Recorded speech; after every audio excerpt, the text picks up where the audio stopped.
Hello everybody, and welcome to another Gear Talk. We do this every other Thursday at 5 o'clock. How's everybody doing today? I hope you're doing fine. How am I, you ask? How am I? Let's talk about that, shall we? I have been busy. Personal life has been busy. I'm standing for this video, so my leg is doing better. Still quite dull throbs, but that's the healing process. But I'm up and going. I'm able to, as of today, don't need crutches or anything, so it's just taking my time and getting everything back to normal. I'm still wearing my work shirt because it's been a long day. It's been very long. But we're here. We have a red background. We don't have a lot of that because today we're talking about something involving the Locusts. And I thought to myself, what have I not talked about in a while? Locust in general? Sure. But what else? I haven't talked about the weapons of Gears of War. Like last I left off, I think we did one-shots. We've done Hammer of Dawn, Snubs, the Gnasher. Let's talk about the Boltok. Let's talk about the Boltok pistol. For anyone who doesn't know, I like to cover the weapons of Gears of War. I'm trying to go, honestly, through all of them. I just haven't had the time to do it. The discussion series and... Hey, let's squeak in a discussion talking about the weapon. So the Boltok pistol is a Locust weapon. The Locust weapon we are using here is basically, as it says, a revolver. So this is a big honkin' looking revolver, kind of like the size, I'd say, of a Desert 50 caliber. If you're wondering how big that is, pretty large. Yay, I would say. It's very heavy duty, and the Boltok is actually made for, you would guess it, the sidearm of a weapon of choice that many of the Locusts use. Mostly the bolters, you would never guess why, but they're named after the weapon of choice they use.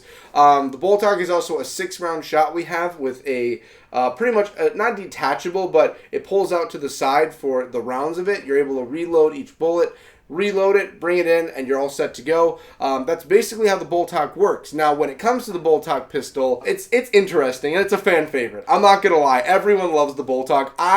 Aside from the Gorgon, the Boltok is probably my favorite sidearm. So when it comes to the Boltok pistol, I really do enjoy how much, and this is what the Locust really do their weaponry for. They prefer going with the more heavy duty, more heavy caliber, more destructive power per shot kind of weapons. Like with the Hammer Burst, it's going to do more damage as it hits, while as the Lancer, not as much damage, but it fires off more. When you have the Boltok compared to the Snub, it is immensely more damage. The Boltok is a deadly SOB. Now, while the Snub, you can lay off quite a few rounds, and you can only really do 6 per shot when it comes to the Boltok, it's beautiful. It's amazing. Literally, headshots are just... It's beautiful. You just blow things up with it. Literally, the shots are like explosive rounds, but they're not. That's how deadly the Boltok pistol is. A lot of characters really do enjoy using the Boltok. Now, when it comes to COG Society and the COG Army itself, using enemy guns is frowned upon. It is not a part of something that the COG teaches. In fact, they teach, do not use the enemy weapon. You use COG weaponry 24/7.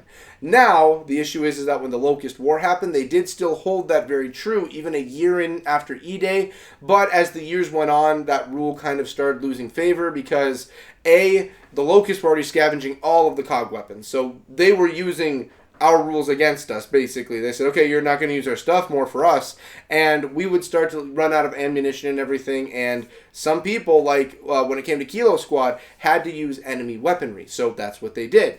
The Boltok being a weapon of choice for many, as we know, probably the most well-known of everyone is probably Ezra Loomis, who that was his signature weapon. One of the only COG soldiers that used that as a signature weapon. Other characters that use Locust weapons as their signature, we have Baird.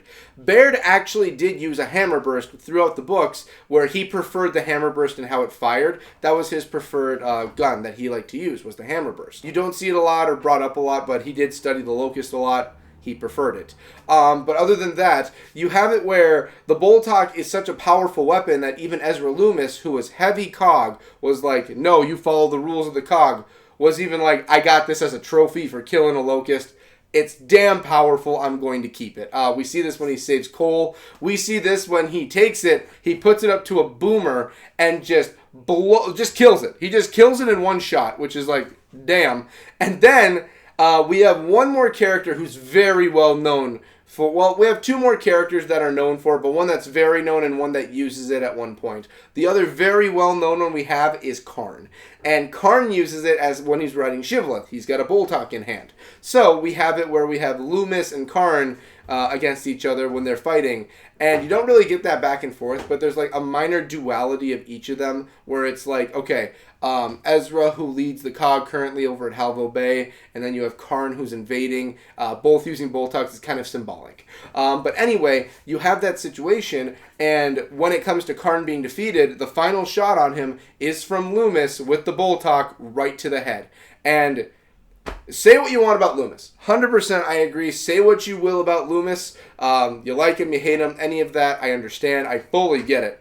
But you cannot deny him as using the Boltok. Amazing. I loved it. The Boltok was a perfect choice. I thought it was a great aesthetic.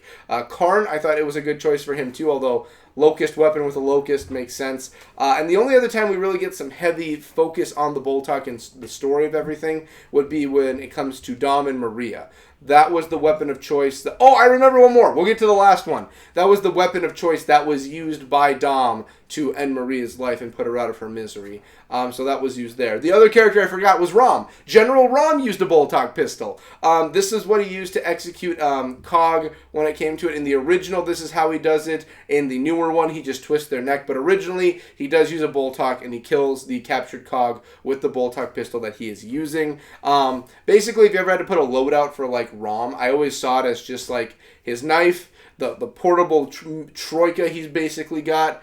Then you also have the Boltok pistol. I see that as like his basic loadout for weaponry because it's General Rom. He's not going to have just a normal Lancer Nasher or Hammer Burst Nasher and anything else. Yeah, guys packing some meat. When it comes to everyone else though, like with Karn and them, though, that was their main weapon of choice. Loomis, he used it a lot, but I don't think it was like his main go-to. I think he still preferred the Lancer, but that is what he used 9 times out of 10 when it came to like showing a point or anything like that. But yeah, that's basically going to do it for the Boltok. I can't really think of anything else crazy when it comes to the Boltok itself.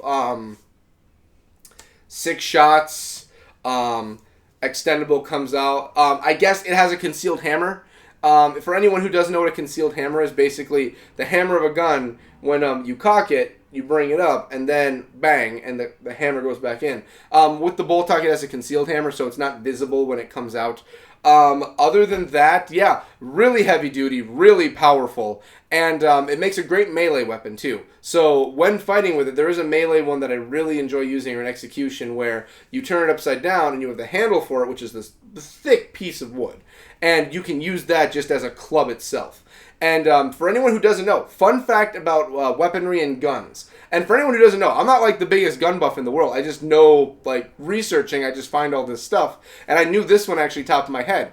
Fun fact, they actually made, back in the day when muskets were a thing, when they were a single-shot musket, they made it a point to make sure the bottom part, the back part with the stock, was heavy duty. Like, it was heavy and it didn't break that easily because of the fact that since it took a while to load a musket, if any enemies were to come into your trenches or come near you, you were able to turn that around and you would use that as a club. So the musket kind of doubled on the back as a club weapon, so you could get them right across the head. But that's why they were like made so long, because also the swing, it was made really heavy in the stock, and that's what you used a musket for. You don't really have to worry about that. Like in the story, the shot time in between is a little bit longer. Like when you shoot, there's a bit of a moment before you're able to shoot again. The recoil's pretty heavy on it because, again, it's shooting.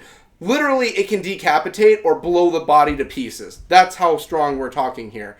But yeah, basically a hand cannon. You're basically dealing with a bona fide hand cannon. So that's going to do it. Short video. Again, I've just been busy, and I just wanted to get more of the Armory videos done. I have a ton of them, and I haven't touched them in a while. So I want to thank everyone for watching. I want to thank everyone for making this possible, and I would like to thank the patrons for making this possible.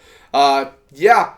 We'll be having more coming out. Also, one more update for everybody, just wondering. So, for anyone who doesn't know, coming up in the next couple of weeks and the months, you're going to notice the return of certain videos that originally came out on Thursdays. For anyone wondering, this isn't going to affect the Gear Talks at all that'll be coming out. Those will still be coming out every other week as they normally will.